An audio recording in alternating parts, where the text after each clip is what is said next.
Hello and welcome to Sean White's Solar and Energy Storage Podcast.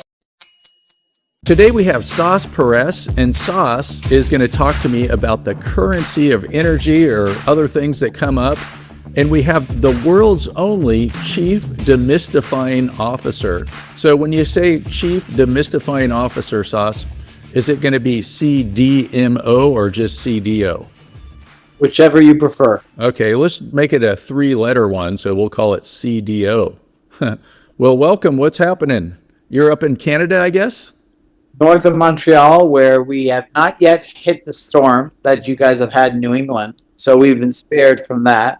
Yeah, you guys. I think me guys is more you guys because I'm a West Coaster. Yes, so people in New Jersey are suffering. In New York right now are suffering through the storm that is missing us. We are not going to get it.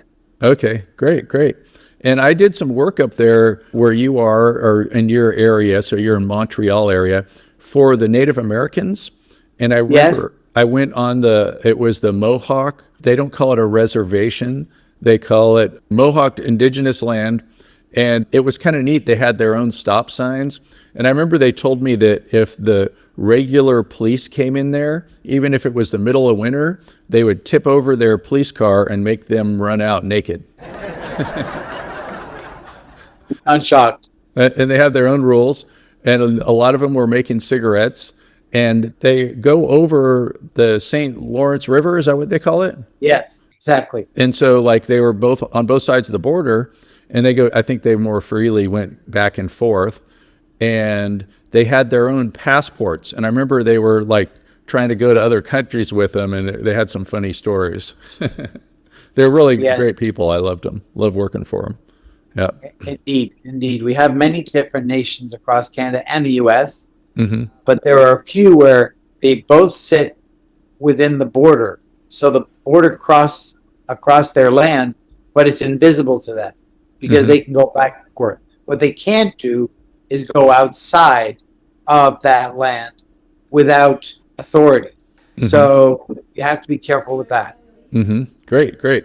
Yeah, and I remember, let's see, another thing, I taught a lot of classes up there, and they call them First Nations in Canada too. Yes, correct. Yeah. Correct. So it was pretty cool, and I loved working for them. It was some of the best things that I've done.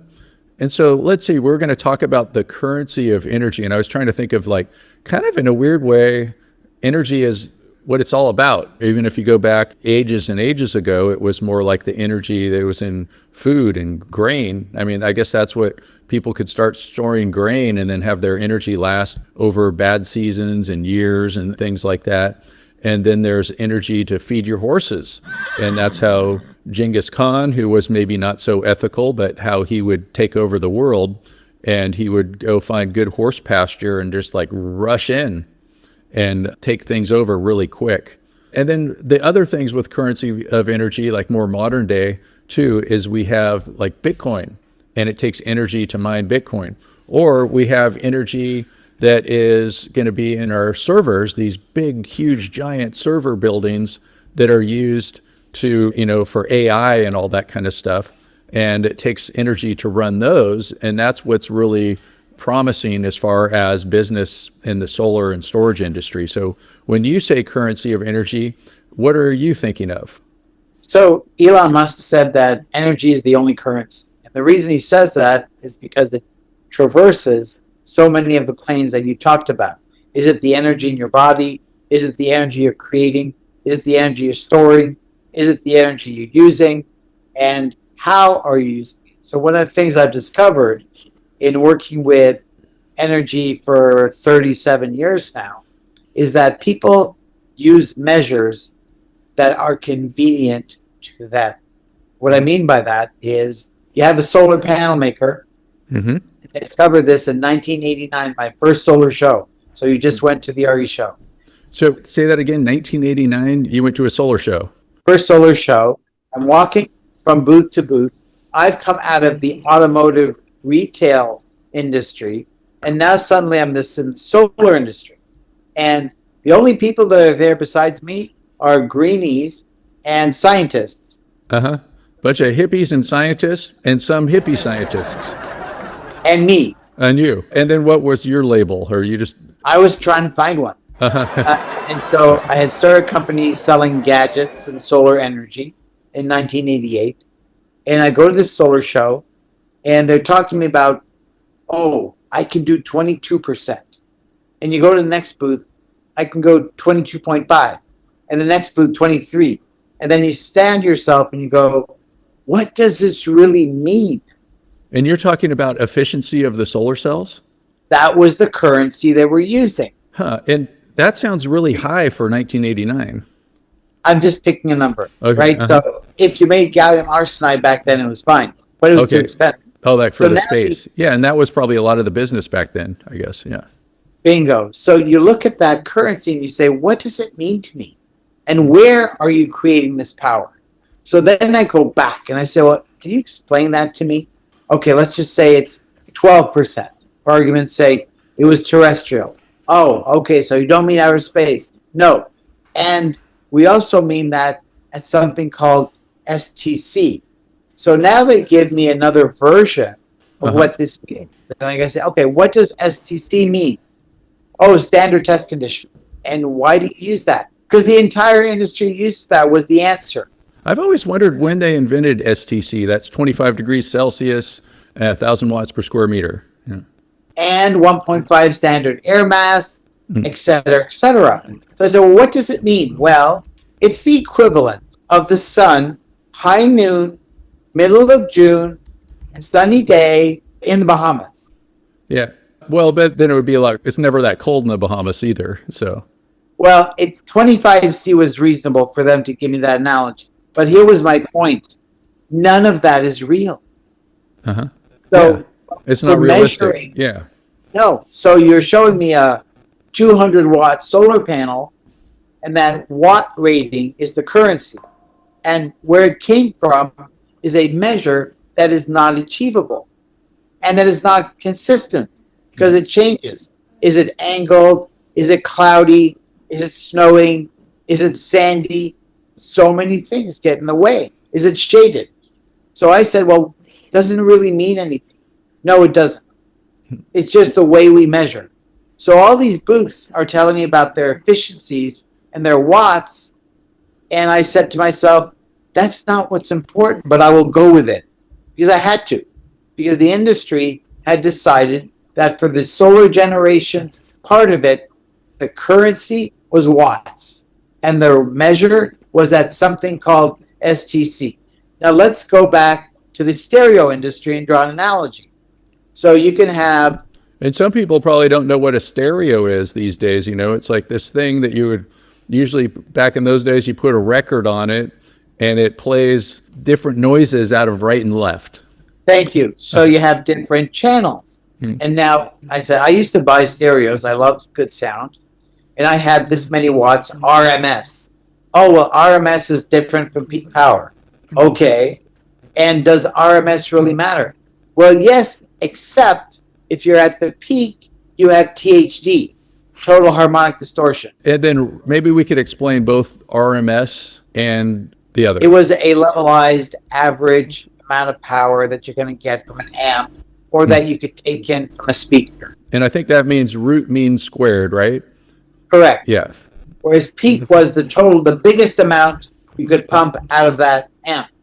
However, maybe one analogy for that too is like coming out of your wall. We call it 120 volts, but it's actually 120 volts is like the average from 0. So it actually peaks up to 170. Exactly. So now we're talking stereo. So the people in stereo knew that you had something else called THD. And what's that? Total harmonic distortion.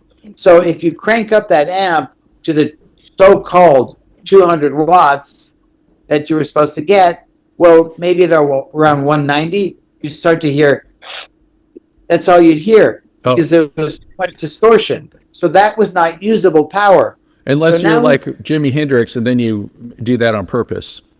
Bingo. So now you have, in the solar industry, the currency being used that is not necessarily reflective of what you're going to get. So now we move to the storage part of the industry. And what is storage doing? It's doing like what a barrel of fuel is doing. It's keeping energy inside. Now, how are you measuring that? Oh, well, everyone says kilowatt hours. Okay. Is it just purely kilowatt hours? What do you mean? Mm-hmm. Well, the nameplate of this lithium ion stack is 200 kilowatt hours. But you've told me before this that it degrades. Oh, yeah, it degrades over time. Why? With use, or it's just a natural characteristic of the technology. So how much does it degrade? Oh, possibly 20%. Oh, but wait, you can't use the bottom 20% either because you don't want to drag it down too much, because if it gets too low, it'll degrade further. So you're telling me I can't use the top 20% to charge it because I'd charge too much. I can't use the bottom 20% because I'd use too much. So really what I have is 60%. Yes.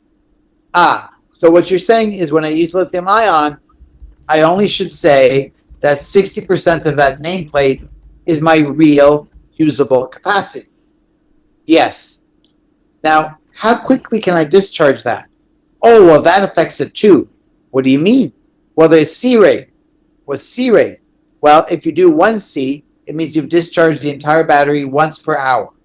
0.5 C is twice per hour. And the faster you go, the more it degrades. So now we have degradation, which is natural to the chemistry. We have degradation because of the C rate. And I think with the C rate, it's 2C would be twice per hour, 0.5C would be once every 2 hours. Correct. You're right. So now we go to, okay, we have C rate, we have kWh, we have degradation. What else? The weather. What do you mean?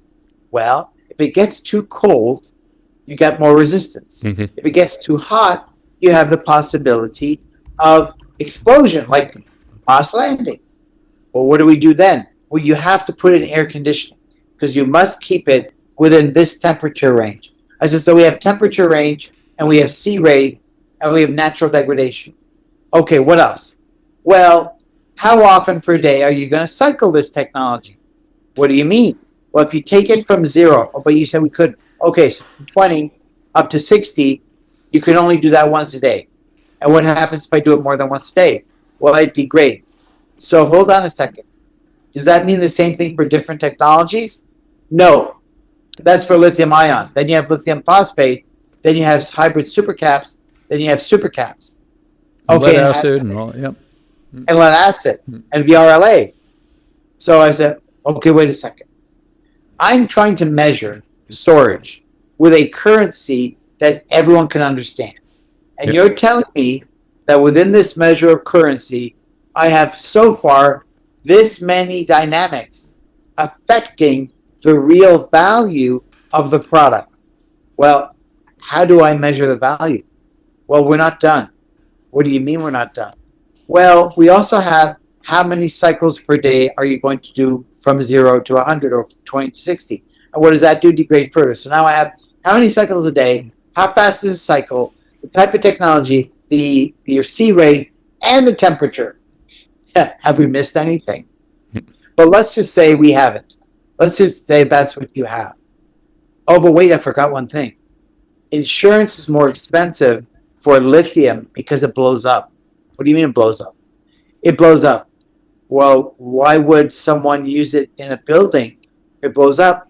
Well, in New York, they don't. They actually will not allow you to use lithium north of the 4th floor because the fire hoses can't put it out properly. So now you have to be careful of risk. So what you're saying is a kilowatt hour is not a kilowatt hour is not a kilowatt hour. It has all these dependencies that come into effect. What is the true cost and the true value of that kilowatt hour?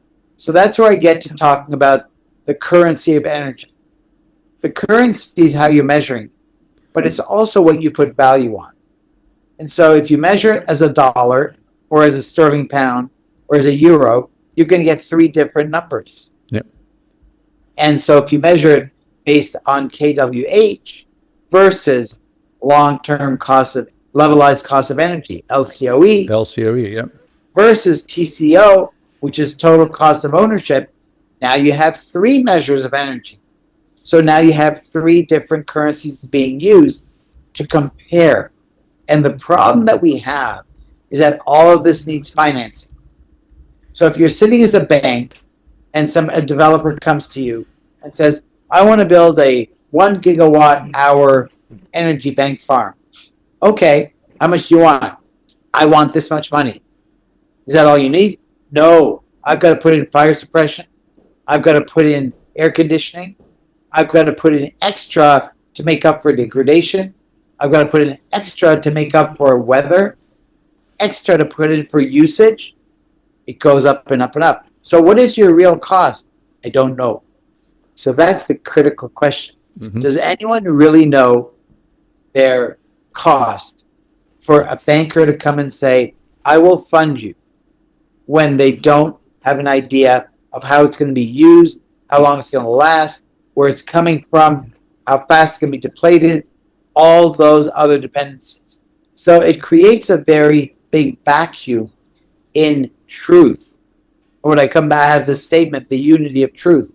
We all unite around truth when we find it. But the critical part is, how do you find it? When you're measuring energy storage and you want to tell the buyer, the user, the banker, the installer, the engineer, the right story. Mm-hmm. Yep.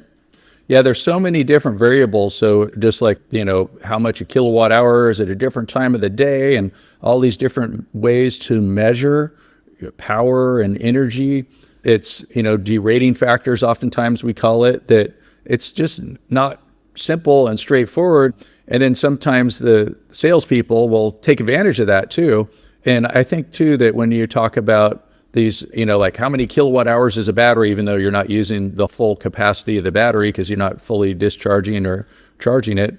And then also with standard test conditions, overly optimistic, it's easy to be overly optimistic when you're selling something.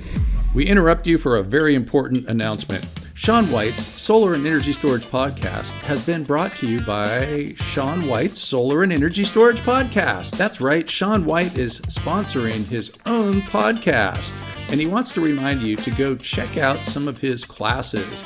You can go to SolarSEAN, that's Solar, SEAN.com, and then click on the links to check out his classes. You can check out his heat spring classes, and you can also hire him to teach classes for you, like at your company, something like that.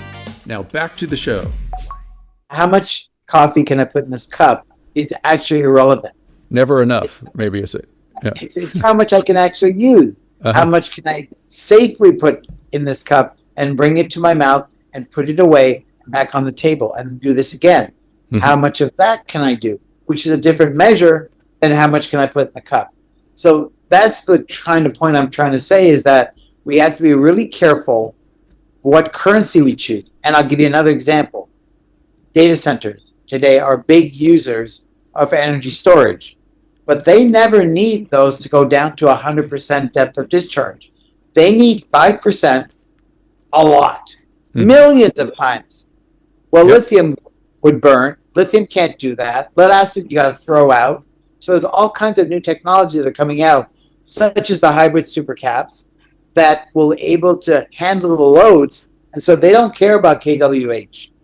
They care about what their need is. And a vice president of marketing of mine back in 2008, his name was Laurent Lafitte.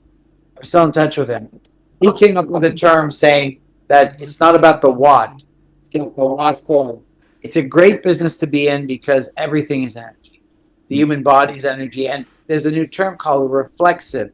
So is your energy system being reflexive like a human body? Is it delivering the power when it needs it, how it needs it, how quickly it needs it, according to the body's need? So if you look at a data center as a body, or a BESS system as a body, think of them that way and say, well, how much do I have to put in? How much is being pulled out? How quickly is it being pulled out? What time of day? What temperature? What degradation? What conditions? All of that is what you have to think about. And if you look at the challenge that we've had in the solar energy industry, which has been substantial the past few years, there's a number of solar companies that have not made it, right? And they've not made it because they weren't really looking at what the number really meant. They were just looking at the number. So it goes back to 1989 when I walked through that show. Was Taylor Swift there? Because I know that's the name of her album. No. But when I was watching that show and they were saying, well, we're at this percent, it doesn't really matter. I was actually asking the other question, how much money can I make? Because I'd come out of the retail industry and I had a mortgage, I had to pay. And so I'm going through this show going, what am I doing here? Uh-huh. Yeah, you're too early. I was too early. I was trying to make money in solar, God forbid. So I think that today where we stand is a very important nexus. The people who need the power are not the same as the people who need it last year. The data centers are a big user of power, but they're creating a whole bunch of other problems for the industry, for neighborhoods as well. So all of this comes into play when you're looking at, I call it an orchestral symphony of power assets. You need a hybrid approach to solve all the different issues to the best ability that you can. And that's, I guess, my story. All right, great. We interrupt this podcast for a very important announcement. This podcast was brought to you by Magic Solar Crystals, turning sunlight into energy. Yeah, and I think it's pretty interesting thinking about energy as a currency and all that. And I was thinking even gold. I was like, how is gold? And it's like, yeah, but the older gold that people mined, thousands of years ago that's still in circulation because it just gets melted down and reused. You don't usually throw it away. We don't have disposable gold yet. And it's like it took calories and gold miners, and my ancestors were gold miners. In fact, I was actually a gold miner when I was a kid up in the Sierra Nevada mountains. And so you take a rocker box or a sluice box and you're pouring water, and they take the water pressure and it's hydraulic and all that, lots of energy. And sometimes it perhaps was maybe the first hydropower was like washing away a hillside trying to get some gold out of it. And that's because gold is rare and it takes more energy to get. And then I'm wondering too, like recently, the price of gold shot up like crazy. And if that has to do in any way with like data centers requiring more energy. I don't know if there's a connection there or not, but like we keep hearing about how these data centers are going to like double the energy demand of the world. And so, is that going to be like a higher price for all forms of energy? So is that going to create certain things are going to be like not affected by inflation, like gold or hard assets or something that doesn't inflate? Where are they going to be? Are they going to be underwater? Are they going to be in space? We now hear of putting data centers up in space. Well, guess what? In space, you could use a different kind of solar panel that will have a 50% plus efficiency because there's no ozone layer filtering the light. Yeah, and it's 24/7, which is huge. Yeah. And now, so do you need as much battery if the power generation is 24/7? Mm-hmm. If the power generation doesn't degrade. Essentially, you don't even need a battery, or really. I mean, you're going to have one. But I think, too, it's like when you're up there in orbit, every once in a while, you might get, I think, like a geosynchronous orbit, like once every 12 or 6 months, it kind of gets eclipsed by the Earth. And that's an orbit that's farther out. And of course, a closer orbit will get eclipsed by the Earth more often. Darn Earth keeps getting in the way. Yep. Maybe that's why they got rid of the Earth in some of those movies, I don't know. I don't know. They're trying to make a thoroughfare through it.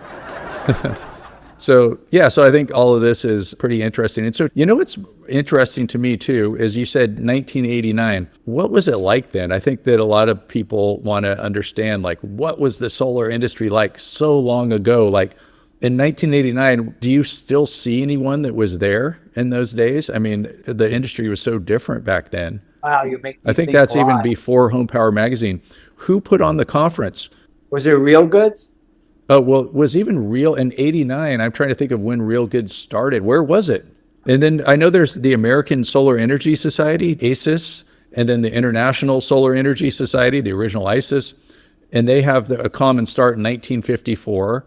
NorCal Solar, I'm the president of NorCal Solar, and I'm vice chair of ASIS now, just recently. And so these organizations were around for a while, but back then it was more like, cooking food with mirrors or something like that. It wasn't really much in the way of PV. It was arts and crafts. Arts and crafts. Uh-huh. And there were people who were trying different technologies like thin film. You had Cronar out of New Jersey that was producing these black cells with monolithic integration, so you didn't have tabbing, and they would produce more power per rated kilowatt in the shade Mm-hmm. or angular, so it wasn't that perfect STC. So I came up with RWTC at some point, and they said, "What's that?" I said, "Real world test conditions." Uh-huh. Put a cloud over it and heat it up If a I'm little bit. driving or I'm moving and I expect the rating every moment of every day, I'm delusional. Yeah. So we have to add, what is your real world? If you're a data center, you need millions of cycles at 5% depth of discharge. And you need them really quick, so quick that lithium cannot be used. It's a fire hazard, right? If you're a BESS, you don't need it to be as quick, and you can be more generous with the space because you're going to put in containers on land, outdoors. Therefore, you have room to oversize. Why am I oversizing? Because of degradation. So it comes back to the horses for courses approach. What is the course they expect this horse to run in, and how should it do that? Like motocross versus speed racing. Both motorcycles, but different kinds of bikes for different purposes. So it comes back to what Laurent said. It's not about the what, it's about the what for. Great. Well, you've been at this for quite a long time, 1989. So you've seen this industry like go all over the place. And I suppose back in the, those times that, 89, the 90s, was it a solar coaster back then, or is it just like cruising along pretty slow? I mean, it's like there's more solar in a project probably like not too far from my house than there was in the whole world in those days. Well, that's what I tapped into, was that power was needed by moving vehicles. What I mean by that is RVs, boats needed power. Mm-hmm. And all they were using was fuel. But suddenly you came into a reality that with a battery and with a solar panel, you could power a lot of the gadgets on the RV or the boat. So that's the market I went into. And Oh, we great. actually were the first vendor to Walmart in their stores for their 12-volt batteries, because they were being used for RVs and boats and cabins. So we went after the off-grid market. We were in every continent, in many countries, operating from Montreal, and we were doing it quite well until the Chinese invaded the market with fake product. And so that has been the case in many markets around the world. If you take the market in Africa, where people were using it for water pumping or for just basic power, the Chinese were selling fake rated panels into the market because nobody was overseeing it. But even if they would have overseen it, what rating would they have used? STC. To be very frank, they don't really care about STC. They cared about, is the water pumping out of the motor as a result of the motor. So what brand of solar modules were you using back in those early days? We created a brand called ICP. ICP. Okay. Yeah, Right. which ended up standing for Intersolar Consumer Products. And we sold to West Marine, Walmart, Camping World, Sears, all of those people who were serving the off-grid market, the different Real Goods. So Mm-hmm. John, the founder of Real Goods, John and I Schaefer. Yeah. yes, know each other. And so we were selling solar products, but not in the same way as a standard solar industry was. We were selling the application. Mm-hmm. Whether it was a gadget, ventilation, we had various kinds of solar powered ventilators. In fact, we were on CNN in 2001, and the day after we appeared, I got a call, and it's the president of a company called Certainty. Roofing company. Yeah. Yeah, and we had gotten like 600 some thousand hits on our website. It crashed it the day before Uh-huh. when the CNN appeared, Uh-huh. the reporting. And so he said, well, you know how I found you? I said, no. My daughter was watching CNN last night, and she ran and said, Daddy, you got to come see the solar company. And that's how I found you, because he's been working with a solar company for 6 months that was not solving his problem. Mm-hmm. So the key is, you got to get below the layer. The problem is not the problem. It's the problem of the perceived problem that you really have. So when you talk about energy, you have to really get down into the use of the application, the environment of the use, the conditions of the use, the manner of use, the timing of use. All of those things are really important for you to determine, are you going to satisfy the need of the customer? Great. And so when you're talking about, the off-grid world or the camping world, a lot of times that started with, there's just like, you got your car, you got a car battery, you turn on the radio, something like that. And then you want to listen to the radio for a while, your battery goes dead. So you got to turn the engine back on. And I think some of these off-gridder people would be like putting extra banks of batteries in their car. And then when they drive to town, it would charge up the bigger battery bank. And then somebody came along and like, check out this thing. It's a magic crystal. Sunlight makes a charged battery. And I guess you were there in those days. Well, we did it for Volkswagen. In 2006, Volkswagen contacted us and said, we have a problem. We're spending $20 million on replacement batteries because between the time the car is shipped from the factory to the time it gets to the dealer, the time it's sold, the batteries are dying. What's that called? Well, we call it parasitic load. Why is that happening? The alarm, the clock, the controls, the computers are all starting to take a lot of power when the vehicle is not running. So the alternator is not on. It's not generating power back to the battery, so the battery's dying. So we created a product for them to solve their $20 million problem. But that was exactly the different kind of technology that you'd need because it was going under the windshield. So the windshield would filter sunlight. So you had to pick the right technology for the right application. And that's the moral of the story. The right currency for the right energy use. Right. Yeah. And then have you ever heard of the documentary Solar Roots that Jeff Spees made? And it's like he's still making it. I think there was supposed to be an announcement recently and I didn't hear it yet, but he interviewed a lot of these older people that were in the industry early, like you said, John Schaefer and things like that, about and kind of the moral of the story. It was a fun movie. And it's like that solar was invented by hippies. So like after he interviews anybody, he's like, are you a hippie? And at first he came out with the movie and he had a couple of showings just in the industry. But since it had Grateful Dead music on it, it was copyrighted in some way. And I don't think even the real Grateful Dead owned their own music or something like that. But it had been like $50,000 per song or something crazy like that. So they had to figure out some other soundtrack for it. But I think it's supposed to be released officially this year. So that'll be kind of neat. And so people could keep an eye out for that. We've had podcasts about it too. We talked to Jeff Spees about it. So great. All right. Well, I think that was pretty fun talking to you, Sas. And let's talk again sometime. And thanks so much, Sasson Peress. Any famous last words? Thank you, Sean. Just keep on trucking. Okay. Keep on trucking.